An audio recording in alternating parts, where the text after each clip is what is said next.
சொந்தக்காலில் நின்ற ஒரு பெண்ணின் சிறகுகளை ஈவிரக்கமே இல்லாமல் ஒடித்து அவளை வீட்டு வேலைக்காரி ஆக்க இந்த குடும்பம் எப்படி சதி செய்கிறது என்று பார்த்தீர்களா? அழகே அழகு சீரியலில் இன்று நடந்த நெஞ்சை பதறவைக்கும் சம்பவங்களை முழுசாகச் சொல்கிறேன் கேளுங்கள். ஆரம்பத்திலேயே மதி வேலை செய்யும் கல்லூரி வளாகம் காட்டப்படுகிறது. அங்கே மதி அழுது கொண்டே நிற்கிறாள்.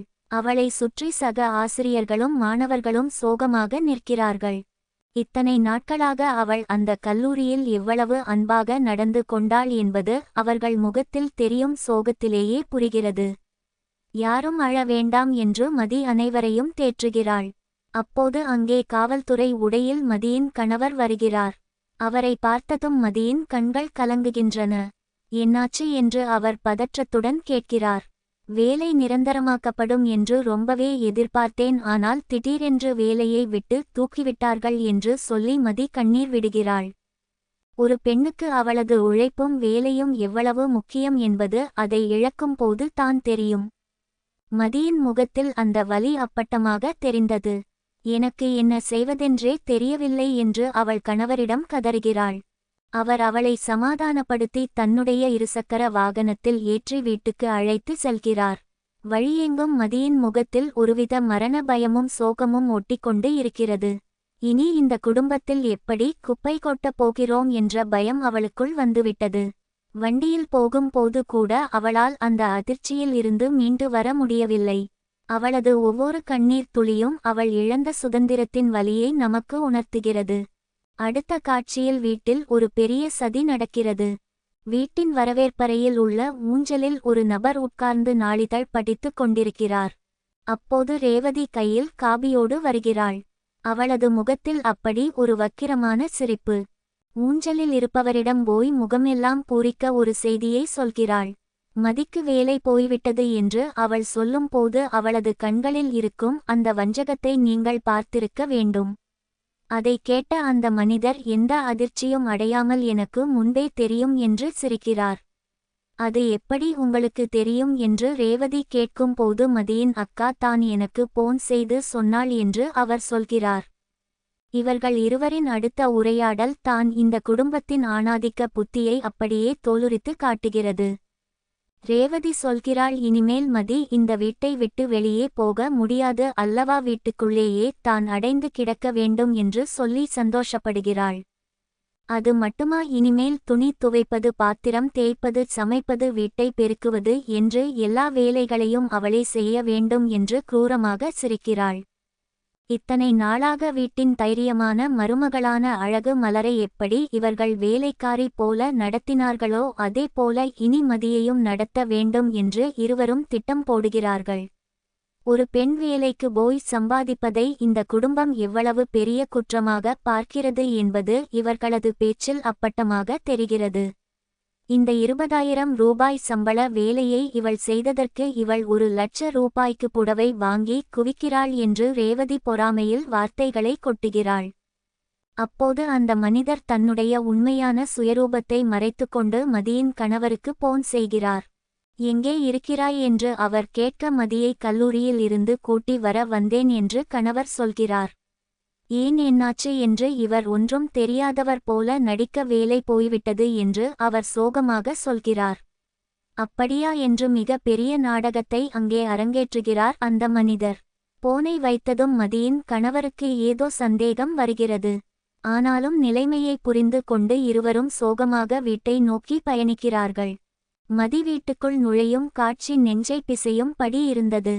வீட்டின் ஹாலில் தலைமை பொறுப்பில் இருக்கும் அந்த கண்டிப்பான மாமனார் ஒரு நாட்காலியில் அமர்ந்திருக்கிறார். அவரது முகம் எப்போதும் போல கல்லாய் இறுகிப்போய் இருக்கிறது. அவரது வார்த்தையே அந்த வீட்டில் சட்டம். பெண்கள் என்றால் வீட்டில் அடங்கி தான் கிடக்க வேண்டும் என்று நினைக்கும் அந்த மனிதரின் முன்னால் மதி குற்றவாளி போல வந்து நிற்கிறாள். பக்கத்திலேயே மாமியார் ஒரு கொடிய அரக்கியைப் போல காத்திருக்கிறாள். சமையலறையில் நமது தைரியமான பெண் அழகு மலர் வேலை செய்து கொண்டிருக்கிறாள். மதி உள்ளே வந்ததும் மாமியாரின் நாக்கு எழுகிறது. மாமியார் சற்றும் ஈவு இரக்கம் இல்லாமல் மதியை பார்த்து நக்கலாக சிரிக்கிறாள். என்ன, வேலை போய்விட்டதா என்று அவள் கேட்கும் தொனியில் இத்தனை நாள் மதி வேலைக்கு போனதில் அவளுக்கு இருந்த அத்தனை வயித்தெரிச்சலும் வெளியே வருகிறது.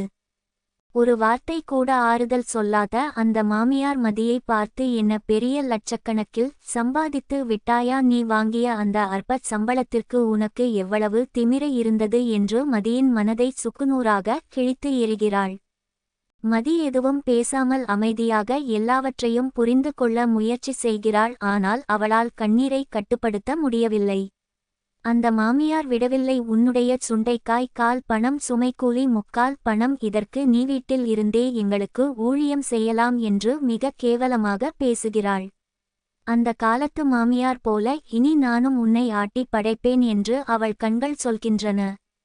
இந்த அநியாயங்களை எல்லாம் சமையலறையில் இருந்து அழகு மலர் கவனித்து கொண்டு தான் இருக்கிறாள். அவளால் இந்த ஆணாதிக்க குடும்பத்தின் திமிரான பேச்சை பொறுத்து கொள்ளவே முடியவில்லை.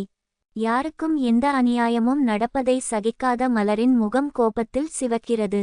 கையில் இருக்கும் பாத்திரத்தை வெறிக்க வெறிக்க பார்க்கிறாள். குடும்பத்தில் பெண்கள் மதிக்கப்பட வேண்டும் என்று முழுமையாக நம்பும் மலருக்கு மதியின் கண்ணீரை பார்த்ததும் மனதுக்குள் ஒரு பெரிய எரிமலை வெடிக்கத் தொடங்குகிறது. ஆனாலும் குடும்பத்தின் சூழ்நிலை கருதி இப்போதைக்கு அமைதியாக எல்லாவற்றையும் கேட்டுக்கொண்டு இருக்கிறாள். அவளது அமைதிக்குள் ஒரு பெரிய புயல் உருவாகிக் கொண்டிருக்கிறது என்பதை அவளது கண்கள் தெளிவாக காட்டுகின்றன.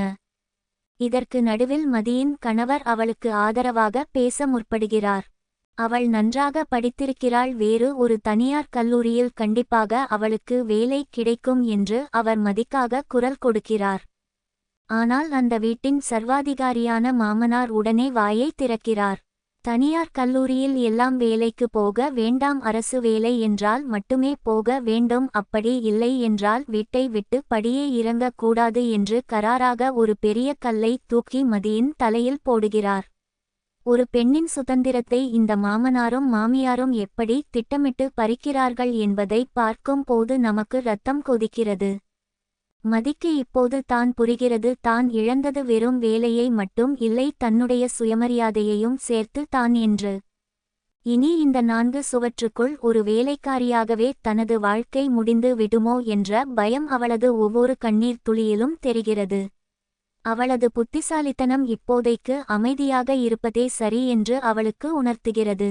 மாமியாரின் வக்கிர சிரிப்பும் மாமனாரின் அதிகாரமான பார்வையும் மதியை ஒரு மூலையில் சுருட்டி போடுகிறது. அழகு மலர் கோபத்தின் உச்சிக்கு சென்று சமையலறையில் இருந்து அவர்களை முறைத்து பார்க்கும் காட்சியோடு இன்றைய எபிசோடு மிக விறுவிறுப்பாகவும் உணர்ச்சிகரமாகவும் முடிகிறது.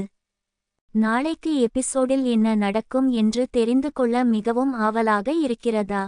இதுவரை அனைவரையும் அனுசரித்து அமைதியாக இருந்த மதி தனக்கு நேர்ந்த இந்த அநியாயத்தை தொடர்ந்து பொறுத்துக்கொள்ள மாட்டாள். தேவையான நேரத்தில் தன்னுடைய வலிமையை வெளிப்படுத்தும் குணமுடைய மதி தன் மீது சுமத்தப்படும் அடிமைத்தனத்தை எதிர்த்து முதல் முறையாக மாமியாரிடம் அவள் குரல் உயர்த்தி கேள்வி கேட்பாள் என்று உறுதியாக எதிர்பார்க்கலாம். அதேபோல சமையலறையில் கோபத்தை அடக்கி வைத்திருக்கும் அழகு மலர் இனி அமைதியாக இருக்க வாய்ப்பே இல்லை. தன்னுடைய தோழியான மதிக்காக அவள் நேரடியாக களத்தில் இறங்குவாள். ஆணாதிக்க சிந்தனை கொண்ட அந்த மாமனாருக்கும் மாமியாருக்கும் தக்க பதிலடி கொடுத்து மதியை மீண்டும் வேலைக்கு அனுப்ப மலர் ஒரு மாபெரும் போராட்டத்தை தொடங்குவாள். இந்த வீட்டின் கட்டுப்பெட்டித்தனமான சுவர்களை உடைத்து பெண்கள் இருவரும் தங்களது தன்னம்பிக்கையை நிரூபிக்கும் அந்த பிரம்மாண்டமான காட்சிக்காக நாமும்